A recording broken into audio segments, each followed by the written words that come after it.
ഇനി എന്താ ഒരു മാർഗം? ഐ ജി നേരിട്ട് ഇടപെട്ടൊരു കേസായതുകൊണ്ട് ഇടപെടാൻ മറ്റ് ഓഫീസേഴ്സിനൊരു മടി.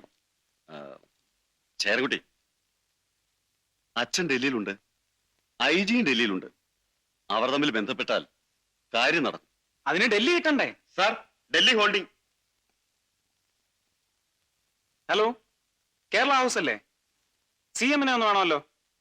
ആ, ഞാൻ സി എമ്മിന്റെ മകനാ.